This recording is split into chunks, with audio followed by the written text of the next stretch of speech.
I've been reading Pat Buchanan's State of Emergency that was written 8 years ago, and it couldn't be more relevant today.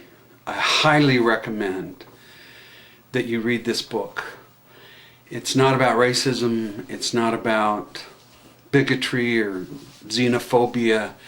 It's about reality and the statistics of what's happening in this country 8 years ago. Now think how much worse things have gotten today. I had a Colombian companion when I was a missionary in Venezuela when I was 19. I'm 60 now, so you figure out how long ago that was. And as we would go out and preach the gospel of Christ to people, he would tell them that America was wicked and would be destroyed. And that's what they're taught there in their schools, that the United States stole California, Arizona, New Mexico, and Texas.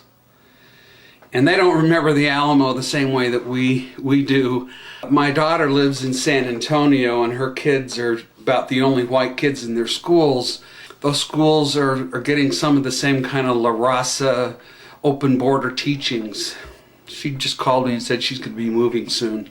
But I do believe in spreading the word. I went overseas to spread the gospel of Christ, and I wish that people would stay in their own home places, because we'll come to you. We will. We will come into your countries that allow us, and we will share the gospel of Christ with you. That's our primary focus as Latter-day Saints, and it's the primary motivation for how the church is reacting to this border crisis, is wanting to share the gospel with everybody. And it is a right, really, that all human beings on this planet have to have the opportunity of hearing the word of Christ. But not everybody around the world has a right to be an American.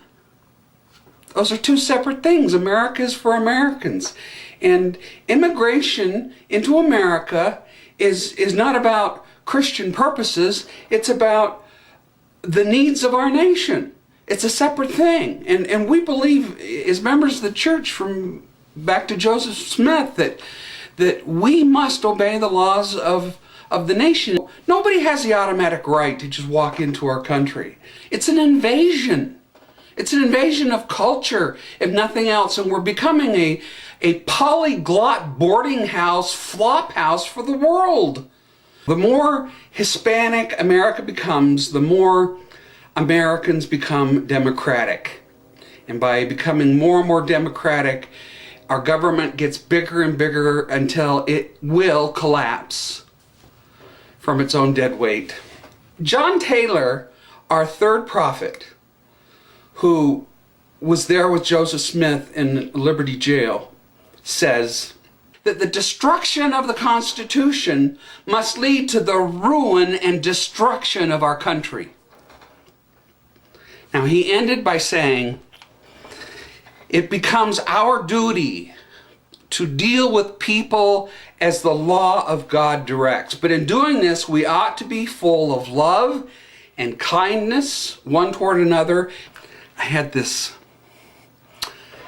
spiritual experience last night where I was reading in John, in the King James Version of the Bible, where Jesus was speaking with the Samaritan woman at Jacob's well. And she was surprised that he was even talking to her, because, there were classes and races, and some, the Jews didn't talk to certain people, and that's the way the history of the world has been. But he ended up saying to her, what I've got for you is greater than a drink of water. It's the living water of eternal life. And it made me pause and realize more deeply my own spiritual conviction that Christianity is God's blessing for the world. My goal is to be a patriot and a good Latter-day Saint.